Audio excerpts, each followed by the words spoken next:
Hallelujah. आपण प्रार्थना करूया. परमेश्वर पिता वापस सुंदर दिवसाबद्दल तुमचे आभार मानतो. मान परमेश्वर, आशीर्वाद परमेश्वर, तुमच्या वचनात चालणारे प्रत्येकांना सहाय्य करी प्रार्थना प्रभू येशूच्या नावाने करतो. आमेन. हालेलुया. आपण तिमिताच्या दुसऱ्या पत्रामध्ये दुसरा एक पासून वचन घेऊया.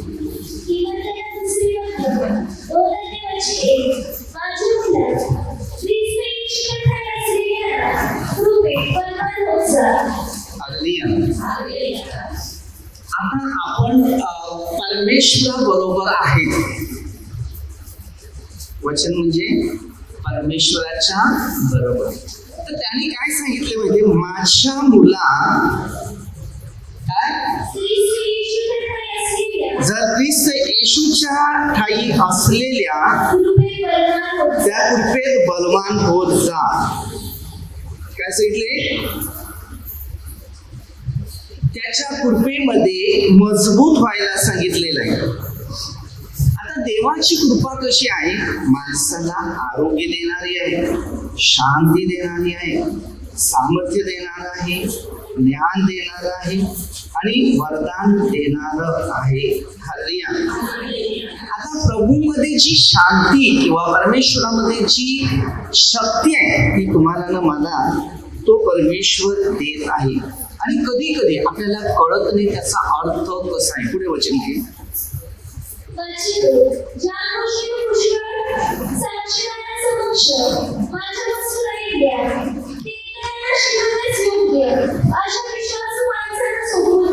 काय सांगते, जी साक्ष आहे, जे जीवनात तुमच्या घडलेल्या गोष्टी आहेत ते तुम्ही त्याविषयी काय करून दे, त्याविषयी हालेलुया त्यांना कळवून दे. ख्रिस्त येशूचा चांगला शिपाई याच नात्याने माझ्याच बरोबर तू दुःख सोस. हालेलुया. ख्रिस्त येशूच्या याच नात्याने बरोबर तू दुःख सोस. आता तुम्हाला दुःख काय करायचं आहे, सोसायचं आहे. आता येशूमध्ये येणारे लोक आहेत त्या प्रत्येकाला दुःख सोसावे लागते. आता तुम्ही विचार करा, हे दुःख म्हणजे नक्की काय आहे ते पहिले तुम्हाला शिकून घ्यायचं आहे आणि काय आहे ते बनायचं आहे. आता प्रत्येक मनुष्य किंवा मत्तेमध्ये 16:24 मध्ये तसं दिले, जर देवाच्या आज्ञा तरी माझ्या मागे. आता येशूच्या मागे म्हणजे अर्थ कसा होता, तो समाज कार्य करत होता, मानव प्रेम करत होता. मानव प्रेम करणारी व्यक्ती दुसऱ्यांच्या चांगल्यासाठी झिजतात. आता प्रभू येशू दुसऱ्याच्या चांगल्यासाठी बलिदान पण दिलं. आज आपल्या देशात बरोबर देशाचे मंत्री लोक आहेत बरोबर, प्रधानमंत्री पासूनची सुरुवात झाली ते सर्व मंत्री लोक आहेत,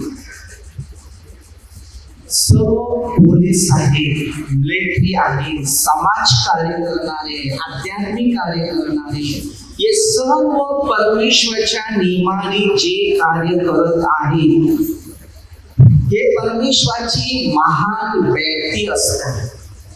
त्यांना परमेश्वराने निवडल्यानंतर त्यांची जबाबदारी अशी असते, आपलं कुटुंब नाही, आपलं मुलं बाळ नाही, तर त्यांच्या समोर जे आहे दिलेलीची जबाबदारी ती त्यांना पाहावी लागते.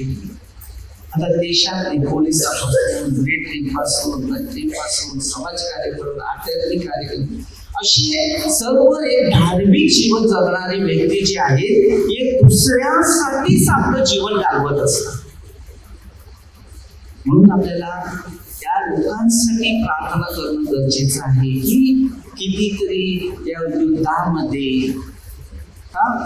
सैनिक किंवा पोलीस लोक किंवा समाज कार्य करणारे हे लोक आपलं बलिदान देत असतात. मग त्यांचं पूर्ण कुटुंब आहे, या कुटुंबाला हक्क आपला आहे की त्यांना आपण मदतीचा हात द्यावा, सांत्वनाचा हात द्यावा. परंतु आपल्या डोक्यामध्ये हा प्रश्न नसतोच.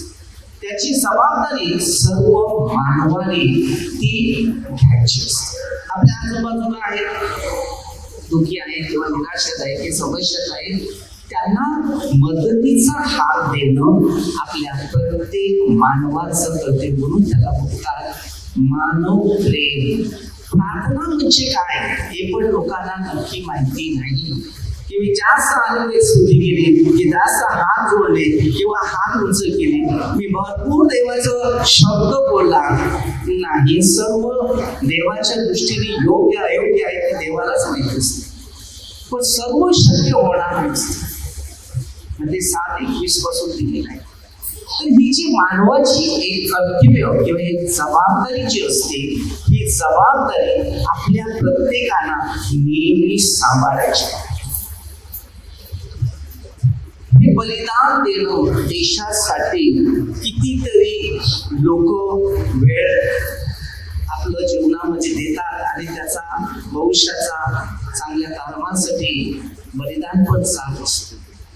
हे स्वर्गीय राजाचे लोक असतात जे दुसऱ्यासाठी आपलं बलिदान व्यक्त करतात. ते आज समाजात आपल्याला शिकायचं आहे की सर्व मंत्री लोक आहेत की पोलीस लोक आहेत की मिलिटरी आहेत, रस्त्यावर उन्हातान्हामध्ये ते आपल्या सुरक्षेसाठी राहत असतात. पण कधी आपल्याला प्रेरणा होत नाही की एक बाटली मी पाण्याची तरी त्यांना द्यावी. माणूस फक्त आपला स्वार्थ साजरा करतो. काही पोलिसांबरोबर माझं चांगलं रिलेशन आहे आणि मी जेव्हा त्यांना रस्त्यात भेटेल तेव्हा पाणी देण्याचं काम करतो. काय खायचं असेल तर, नाही तर बिस्किट असेल की तुम्ही संपूर्ण वेळ इकडे बसलेलेच असतात. पाण्याचा पिण्याचा कसलाही जवळ सुविधा नसते. तर एक ठिकाणी असंच झालेलं, एका पोलिसाने एका गाडीमध्ये जात असताना तिला काहीतरी झालं तर पकडलं. तर तिथून मी येत होता आणि मी पाण्याची बाटलीच त्यांना दिली. तर त्यांनी मला सांगितलं, मी तिला सांगितलं, हे बघा असे लोक कमी आहेत, तुम्ही अशी वागता पण अशी लोक पाहिजेत. म्हणजे लुटायचं काम करतं, नियमात चाला तुम्ही, नियम चुकतो माणूस वांधा नाही, पण दुसऱ्या टायमाला दुरुस्ती करण्याचं पण काम. लॉकडाऊनला आम्हाला हात दिली पण कोणी पाण्याची बाटली नाही दिली की आम्ही पाण्यासाठी एवढी तडफड होती. हे देशाचे भक्त बोलतात. आपण लोक काही बोलतात तसं नाही, त्यांची कृती आहे तर अनेक लोक शब्द बोलतात, त्यांची कृती आहे त्यांना करावं लागते. असा शब्द मानवामध्ये तो वापरायचा नसतो. माणूस की नात्याचा वापर असतो. आज जर माझी एक सेवा आहे, माझ्याकडे धन असलं तर मी निर्णयच घेतलेला आहे, ही जबाबदारी माझी, तुम्हाला चहा बिस्किट देण्याची किंवा पाणी देण्याची. पण आपल्याकडे धन नाही. देशातले सर्व व्यक्ती त्याच्यासाठी प्रार्थना करणं गरजेचं आहे, कारण यांच्या डोक्यावर भार पडतो. कारण त्यांच्या जीवाला भीती नाही का दुश्मनाची? का भीती नाही त्यांना? त्याची बायको मुलं नाही, कोणतरी आहेत ना, ते पण आपलेच. म्हणून हे माणसाला उद्योग पाहिजे. त्यांना एक जर हात केला तरी त्यांना बरं वाटते कोणतरी आपली माणसं आहेत. हा स्वभाव असतो. आता मला काही सांगतात तुमच्यासारखी अशी माणसं मिळणं फार कठीण. तसं नाही, आपल्याला काहीतरी तुम्ही सेवा करतो, मी पण ती सेवा करतो.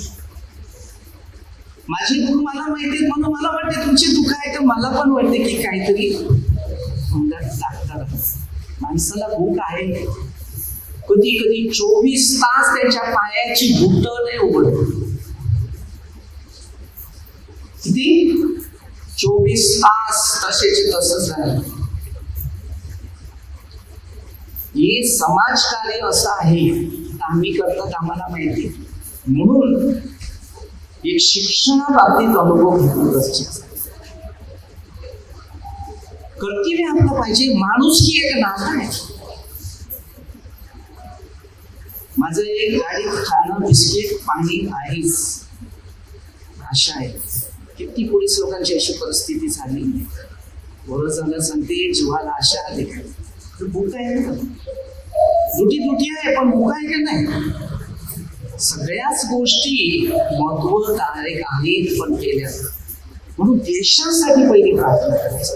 आज प्रधानमंत्री आहे, अख्या 2 पोरं सांभाळायला मुश्किल आहे, तर एवढ्या देशात करोडो किती करोड लोक या देशात राहतात. कधी कधी आपल्याला वाटते की मंत्री लोकांनी आम्हाला काय दिलं, काय नाही दिलं ना, तर देवाला सांगतो दे, कारण त्याला परमेश्वराने निवडलेला आहे. तुमच्या गरजा सगळ्याच टायमाला होणार नाहीये. तिथे आर्थिक परिस्थितीची पण गरज लागते. जो आपला टॅक्स जाते तो पोलिसांना पगार असते. काही पोलिसांना सारख्या टायमाला पगार पण नसते. काही आपल्याला हे शिकवलं आहे. आपला जो टॅक्स जातो ना, त्याच्याने त्यांची सर्व आपलं सुरक्षेचा पगार. प्रश्न हेच आहे. म्हणून आजच्या काळामध्ये एक कुत्रा सांभाळायचं असेल तर 1-1 किलो त्याला बकरीचं मटण लागते आठवड्याला किंवा 15 दिवसाला. पण एक देशाचा भक्त आपल्यासाठी तो पैशाचा विचार नाहीये, स्वतःच्या जिंदगीचा विचार आहे. तो एका क्षणामध्ये त्याचा अख्खं क्षण उद्ध्वस्त होऊ शकते.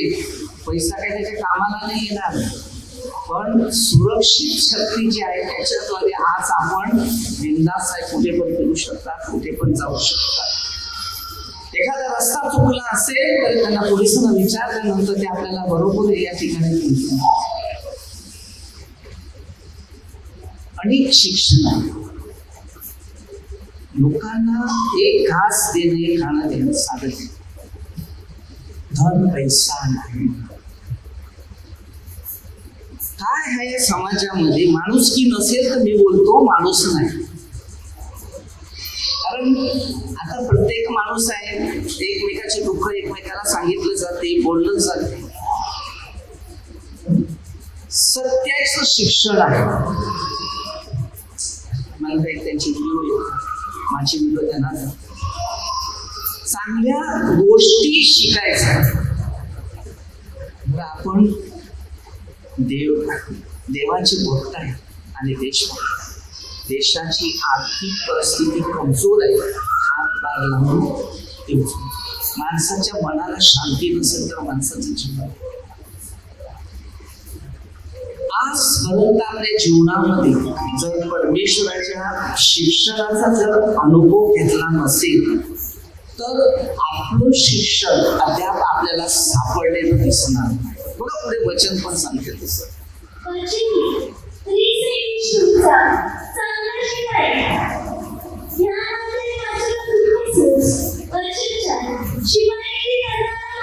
काय सांगते? शिपाई करणारा माणूस बघा तो संसाराच्या कार्यात गुंतत नाही. एक आध्यात्मिक शिपाई करणारा असू दे, समाज कार्य करणारा असू दे, ती शिपाईच आहे. दुसऱ्यांच्या जीवनाचं चांगलं बघणारे त्याला शिपाई म्हणतात. काय? आम्ही पण शिपाईच आहे. का? ती तुम्हाला सुरक्षित ठेवते. आपल्या मारण्यापासून, पापापासून, सेवा, आर्थिक परिस्थिती जी चांगलं करता येते कर. देवाने पाठवलं कशाला? वाईट कामाला नाही आपल्याला पाठवलं. आपली चांगली कामं आपल्यातून व्हावी ना, आपण चांगलं बनावं. जितका मनुष्य चांगल्या परिस्थितीत प्रवास करतो तितका मनुष्य चांगला बनतो. देशामध्ये सुरक्षित व्हावं. आता इतर देश आपल्या देशामध्ये घुसण्याचा प्रयत्न करतात आणि तिथे सैनिक आपलं बलिदान देऊन बसतात. कितीतरी लोक त्या वर्षभरामध्ये पोलिसापासून तर मिलिटरीपासून बरेच लोक आपलं जीव गमावत असतात. घराची परिस्थिती काही काची आहे तर काही काची नाही. एक जग आहे आणि जग प्रेमाने भरलेलं. मी माझा घर सांभाळतो की माझ्या घराची परिस्थिती मी सांभाळतो, पण परिस्थितीप्रमाणे मी चालतो. आपण पण आई वडील असतात, ते सुद्धा आपले शिपाईच आहेत. देवाने बनवलेले आहे आपल्या घरासाठी, मुलांसाठी, आपल्या व्यवसायासाठी, धंद्यासाठी, रोजची भाकरीसाठी. हे बनवलेली व्यक्ती आणि ही जर बनवलेली व्यक्ती जर आहे तर देव आपल्याला त्याची ओळख देणार. म्हणून मंत्री लोकांपासून मिलिटरी पासून सर्व व्यक्तीसाठी प्रार्थना. आजच्या दिवशी भूकंप झालेला बरोबर. काही ठिकाणी भूकंपामध्ये गेले तर पहिलं प्रथम आहे हे समाजकार्य करणार. तर मिलिटरी पाण्यामध्ये असो, वादळ असो दे, पूर असो दे, कोणत्या परिस्थिती असू दे, ताबडतोब ते तिकडे हजर असतात. म्हणून पोलिसांचं जीवन धोक्यात असते. म्हणून त्यांच्यासाठी भक्ती आणि प्रार्थना हे करणं गरजेचं आहे. देश सुरक्षित करणारे तीच व्यक्ती. आपल्याला कधी विचार करता येत नाही. आपल्या सर्व प्रश्नाचं उत्तर सोडण्यासाठी ते मार्गदर्शक असतात. म्हणून देशासाठी इतकी भक्तिदायक प्रार्थना करणं की परमेश्वर आपल्याला मदत जशी देते त्यांना पण द्यावं. त्यांच्या मुलाबाळांसाठी प्रार्थना करा, संपूर्ण कुटुंबासाठी प्रार्थना करा. जे देवाच्या घरी गेलेले आहेत, त्यांच्या घरात आर्थिक परिस्थिती नसेल, त्यांच्यासाठी पण प्रार्थना करा की त्यांना रोजची घरात कमीत कमी भाकर तरी मिळावी आणि परमेश्वराच्या नियमाचा वापर आपल्या कुटुंबामध्ये करावा. परमेश्वर आपल्या सर्वांना मदतीचा, साह्याचा अनुभव प्राप्त करून दे. कारण देव तारी त्याला कोण असं आहे. म्हणून आपल्या चांगल्या परिस्थितीमध्ये ती भक्तीची प्रार्थना आपल्यामध्ये असली पाहिजे. हे धन नाही बघायचं, पैसा नाही बघायचं, वस्तू नाही बघायचा, तर माणुसकीच बघायचं. आज आपल्या प्रत्येकामध्ये देवाची गुण सगळ्या मानवामध्ये. माणसात जाती नाही, माणसाला एक आत्मा दिली नाही नाकात आणि तोंडात. तोच परमेश्वर बोलताय आपल्याला. तो गेला तर प्रेत आणि मैल. मानव प्रेम परमेश्वरी पृथ्वीमध्ये निर्माण केलं आणि एकमेकाला मदतीसाठी तुम्ही आणि मी संपूर्ण कुटुंब आत्मिक शिक्षणाद्वारे आणि शारीरिक शिक्षणाद्वारे बनले गेले. एकमेकाला मदतीचा हात प्राप्त व्हावा. परमेश्वर आपल्या सगळ्यांना शांती देऊ आणि ती शांती अशासाठी की तुम्ही युगानुयुग परमेश्वरच्या इच्छेप्रमाणे चालावं आणि पवित्र आत्म्याच्या दानाने आणि वरदानाने आपण छोटीशी प्रार्थना करूया.